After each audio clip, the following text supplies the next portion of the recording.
sadness and happiness. We will find out our sons and daughters are what we two were once about. Where's Dominique? But he'll go through the roof. I just want to talk to him without having the phone slammed down in my ear. Look, the mood he's in, he'll probably chuck you out. How'd you get down here anyway? I flew. 1, 2, 3, up. Hello. Here we go again. 1, 2, 3. Dominique. Mummy's here, darling. I've come to take you home.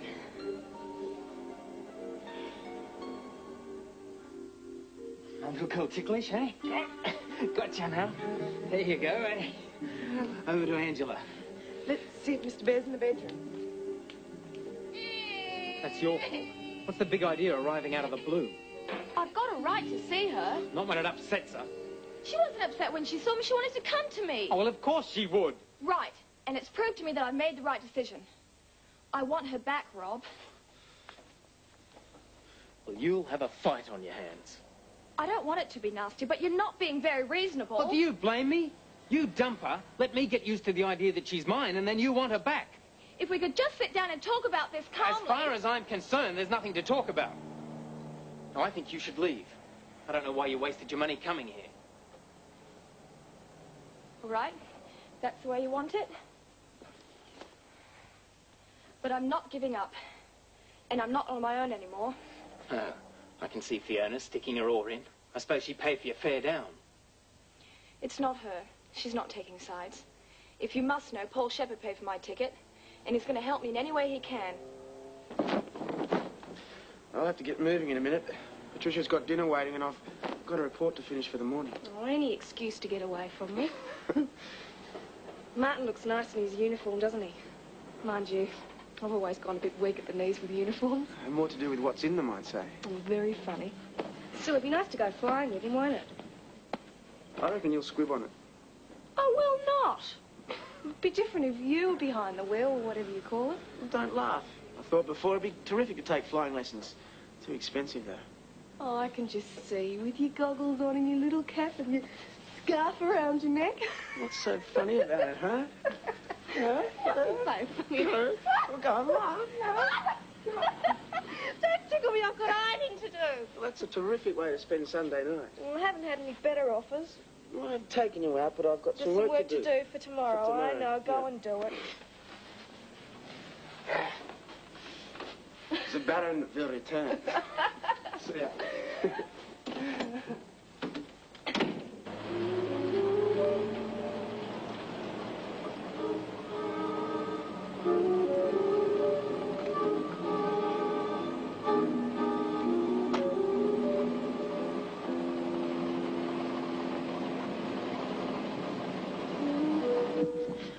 All I'm worried about is Dominique. As soon as I held her, I knew I had to have her back.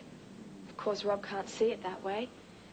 I understand how he feels, but I don't think he's really putting Dominique first. Oh, I don't want to buy into it, Kerry. It's difficult for me. I'm such good friends with Angela, and I'm having a brother as my boyfriend. I wasn't expecting you to take sides, Jill. I'm more than grateful that you're letting me stay here. Can I do something about a meal? Oh, you can turn the oven on to 350. That'd be a start. The thought of having to go through a court case to get her back really worries me. The last thing I want is for it to end up in one of those long-winded battles. Oh, you never know. Rob might come round.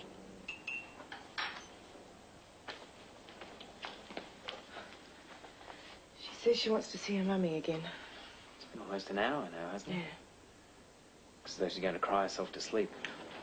I wish there was something I could do, but she just doesn't want to know me. I didn't think seeing Kerry would have such a bad effect on her. Yeah, well, it won't happen again. Oh, she's sure to come back. Look, I don't like the idea of you being here by yourself on Tuesday when I do the Sydney run. I think I might give John a call, see if he can give the job to Dave. It doesn't make any difference, does it? If she wants to see Dominique, we can't stop her. Yeah, at least I'd be here. And tomorrow when we see the solicitor, I'll find out what we can do to stop her calling. Well, what, a restraining order or something like that? Yeah. I mean, I don't know where we stand, but it'd be worth finding out. Oh, I feel pretty awful about it. Kerry is her mother, after all. Yeah, fine, but she walked out on her. Everything was going so well till she turned up. I've got to fight it, Angie. I don't want to lose her. Hi, just in time. Dinner will be another 10 minutes. Great, I'm starving. Have an interesting afternoon? Yes, it was good. Martin's a really good bloke. Won a heart with Jill, I reckon. Yes, he could always turn on the charm. Certainly did when I was 17. Uniform helped, of course. Don't you start. Jill's bad enough. Not that he can't still be charming. He's beautiful, aren't they? You should come with us on the Joyfly. It'd be great. I might give that a miss. Why? You'd love it. Look, it's all very well to get carried away with joy flights and Martin turning on the charm, but I can't forget what happened all those years ago. No, but why can't you give in just a bit? Couldn't do any harm. No. I think I'll have a headache that day. But I'm very pleased you and he are getting along so well. Get along better if you were there. We'll see, one step at a time, all right? Mother got away to an early start. No, you know what she's like when there's a sale on. She gone to the city. Yeah, I think so. She was saying something about buying material, I think. Don't let her know you weren't paying attention. I'll leave you with the dishes. I've got to go get the truck serviced. Yeah, any excuse. I was thinking of your mother. Don't be late for work, though. I'll see how I go. Ah, you can leave them. I'll be home by lunchtime. Right, eh? See ya.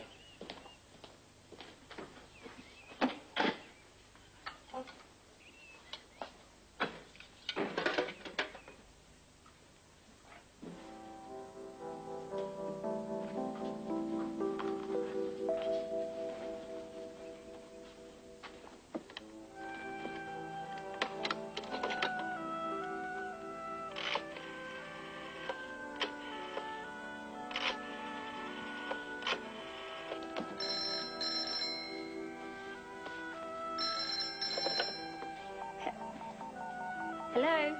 Good morning. Oh, hi. What's wrong? Nothing. I just rang to say good morning. You mad thing. I bet your dad doesn't know you're wasting money. No, I don't think it's wasted. I'm missing you and Davey. I'm missing you. How is he? Oh, he's great. I love you. Love you too. Well, that's all I rang to say. I might ring again tomorrow. How is everyone? They're fine. Have a nice day, eh? Okay. Bye. Bye. Ah, who has got the cheek to call this early in the morning? Kevin, and it's not that early. If you want to miss Grandad Palmer, we'd better have breakfast and go on our drive. Ah, yes, I'd forgotten he's here. 2 breakfasts coming up fast. How's Kevin? Oh, I get the feeling he's really missing us. Oh, you're missing him too, I hope. Oh, of course I am. Must admit, though, I'm going to miss being up here. Oh, the assignment's been great. All the lunches and parties and, oh, I don't know, doing things. Feel a bit guilty about Kevin, though, being home on his own. Hasn't stopped you enjoying yourself, I've noticed. No. No, it hasn't. Ah, I'm going to miss you and Davey. Even if it does mean Doug's going back with you. I'm sorry, he's been a bit of a pain in the neck. Oh, no, he's all right. In small doses. Come on, we better hurry up with breakfast. G'day, mate. You'll be running late, won't you? Oh, well, I missed the 8 o'clock tram. I'll get the next one. Daddy? No, you missed him. He's taking the truck in for service. Wanted to talk to him. Scheduled him for a Sydney run tomorrow. Oh, that'd be great. He could really do with it. We'll leave him a note. He'll probably come over this Arvo. How do you reckon you'll like your job? Hit a few hours on Saturday. I don't think I'm going to. Blisters, see? You're a big softy. Oh, well, it's money. And with things I are with Dad, he doesn't need me to support. Yeah, right. Well, I'm seeing what I can do for him, too. Put some work his way. Oh, that'd be great. It's getting him down more than he lets on. But whatever you do, don't tell him I'm pushing the work for him. You know what he's like. I reckon we're all a bit proud. Yeah. Well, come on. Proud or not, you don't want to be late on your first day. Like a lift? Yeah, that'd be terrific. That'll have some of the blokes talking. Turning up in your car.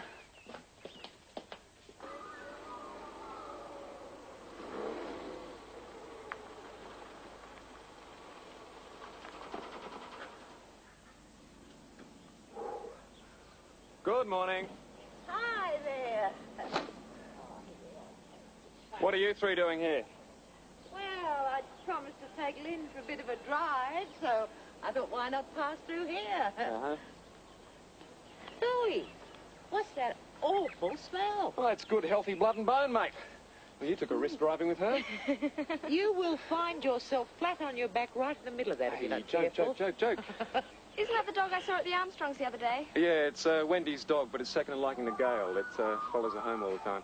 Are the others back from Mumbai? No, I brought Wendy home, and the others aren't due back till later today. I'll be glad when Gail gets back. She's in charge of Millstone. It's a bit hard doing the gardening with him around.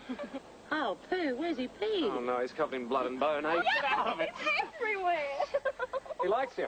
Now, you better come in and get cleaned off. Oh. Yeah. Oh, I'll catch the phone. Oh, just never you mind. Well, you know where the bathroom is, don't you? Yeah. Hello? Good, you're home. Angela, That's right. you don't sound too happy. Oh, well, I've just been a sleepless night with Dominic. What's the idea of sending Kerry down here to upset her? You're trying to get back at Rob and me for something. Hey, hang on a minute. What do you think I am? Interfering would be a good start. Now, just a minute, Angie. I'm only trying to make sure that things are sorted out in the best possible way, hopefully without having to go to court. Now, Rob wouldn't talk to Kerry over the phone, so I thought it only fair that you go down there and talk to you both in person. What damn business is it of yours anyway? I mean, just who do you think you are? God or something? I don't think that's very funny. Kerry had nobody to take his side. I thought it was a bit unfair that it was 2 to 1, that's all. It's got nothing to do with you. Can't you get that through your thick head? I mean, all you've succeeded in doing is getting Dominic confused and upset. I can't see how Kerry would have upset her. It's probably only because the child's missing its mother. She was fine until you stuck your nose in, so just butt out. I don't believe it. I warned you about getting involved.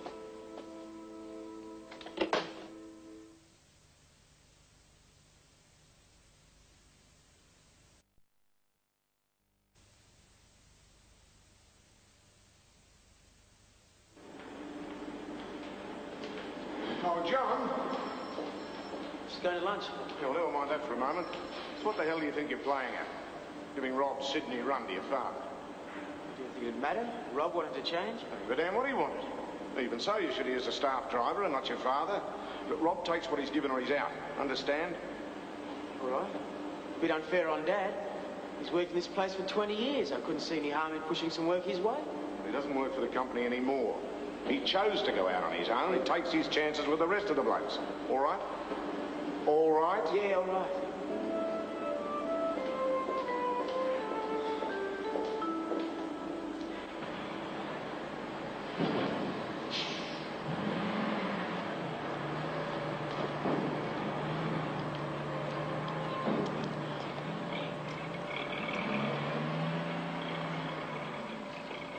Hey, son. Dad? Got getting started about that Sydney job tomorrow. I thought I'd come down and get some paperwork. Dad... Thanks for thinking of me. Need the cash at the moment. Dad, I'm sorry, it's not on. What? Why? Rob changed his mind. No, Ron Jackson won't have a bar of it. Well, that's his choice, I suppose. Just the same, you think a man deserves a bit of a break now and then. Can't do anything about it, I'm sorry, Dad. Oh, no, I wouldn't expect you to anyway. It's nice, isn't it? Work for a place for that many years, they throw it up in your face.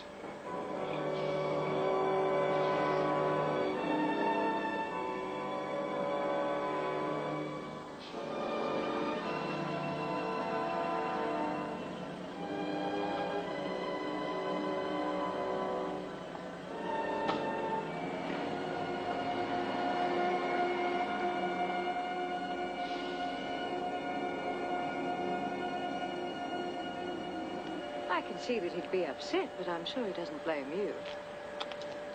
Not too sure what he thinks of me anymore. He knows how the business is run. I don't mean just today. Things have been getting harder and harder between us since I tracked down Martin. I don't want it to change with us, but he's taken it really badly. It's all my fault. I just wish he could understand that I still think of him as Dad. That'll never change. I don't know what else I can do. John, I'm really sorry. I wish I'd never said anything to him. Then I wouldn't have found out about Martin, would I? It might have been better that way. Maybe. But I'm glad I know. Come on, let's go to lunch.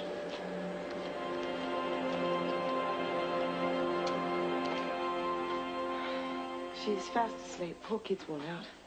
Not fair. Yeah, but it looks as if we might have to start getting used to the idea of losing her. I'm amazed we couldn't get a restraining order. You heard what the solicitor said. We've got to face the fact that it may not go our way. But now Kerry's contesting. Yeah, but he said there was a slim chance. Right, slim. Oh, I don't care. It's still a chance. I think we ought to take it. Well, either I ought to take it. I don't know how to explain it, but Domini's just become so important to me. She's as important to me as you are. I've got to fight for her. But it looks as though it's going to cost a lot of money, and well, I just don't see how we can do it. There is one way. How? Take up your mother's offer to help. But I thought... Yeah, I know. But sometimes you've just got to swallow your pride. Well, she said she might drop round this afternoon. You could bring it up with her then. I think I might.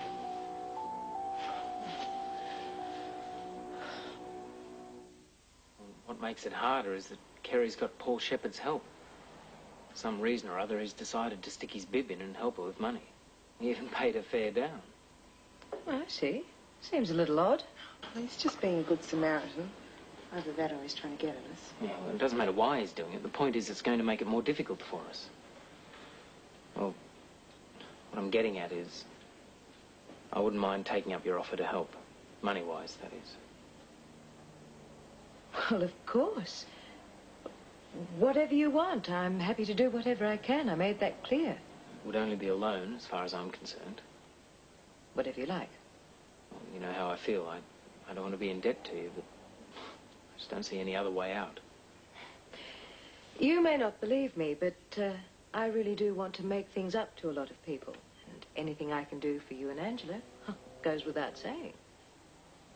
Just love that kid so much. Rob, I understand. I really do.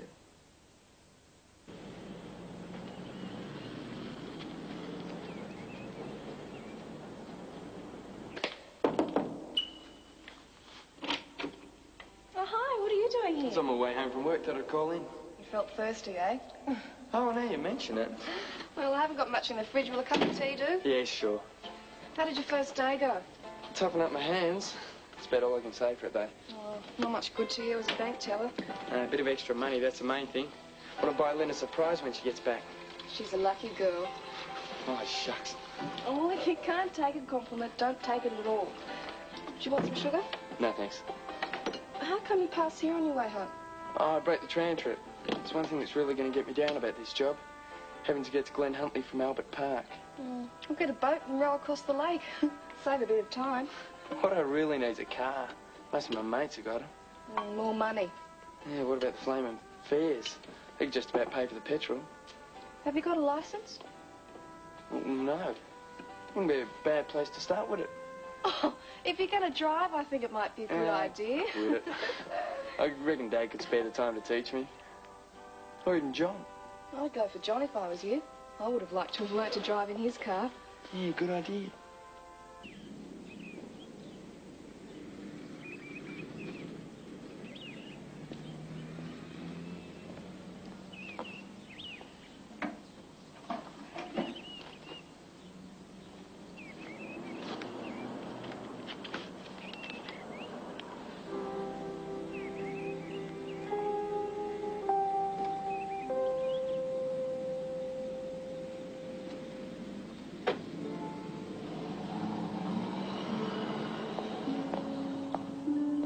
What are you doing here? I want to talk with you and Beryl. Beryl's not here. I doubt what you'd have to say would be of much interest to us anyway. Perhaps, but it's very important. There are some things I really need to tell you, David. I'm not interested. You shouldn't have let the taxi go. David, I understand how you feel. But I want to tell you the truth about me, about how I feel. I'm not going through all that rubbish again, Pat. No, no, not that, not that. Please, David.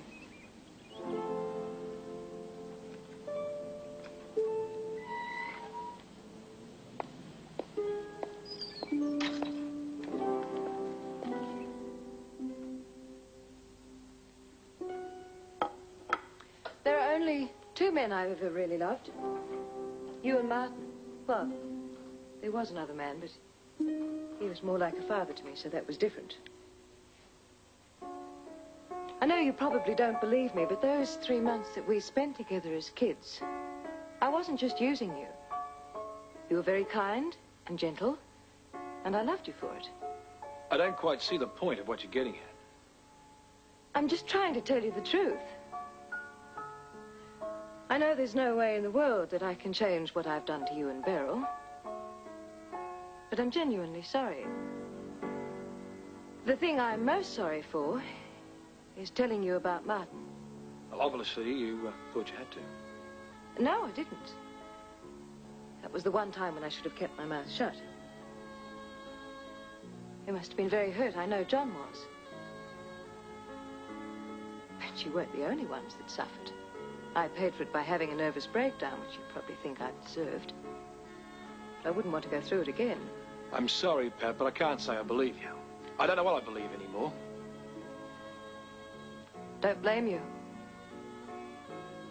I can't change the way you feel, but I would like to ask you one favor. Not for me. For you and John. Please, don't take out the way you feel about me on him. He really loves you. He looks up to you. To him, you're his father, whether you accept it or not. It doesn't matter what you think about me anymore. But don't make him suffer. Please. Well, that's really what I came to say.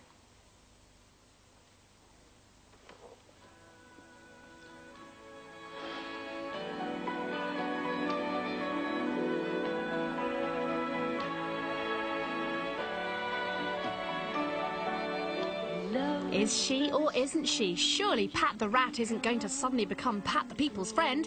I don't think I like her nice. She needs an evil grin and a moustache to twiddle between her fingers. Well, metaphorically anyway.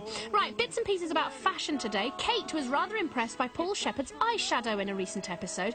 In fact, her 16-year-old said, "He looks even sillier than you do in yours, Mum." She's also interested in Paul's collection of big girls' blouses. Of course, that was before she saw his jeans today. Do you think that was a fashion statement, or did they wear out that way? And how? Kate reckons that the sad men are trying to outdo Susan's unspeakable three-piece suite with their checked shirts at the moment. And Graham Highstead, Mr. Internet News Group himself, is pleased to see Lynn doing something constructive rather than moping around. But mostly he's pleased to see her back in short skirts again. And this from the man who says, "I need to calm down about Fiona. Oh yes, Kerry, you should give up your child. You can have plenty more." Deep breathing, more Monday.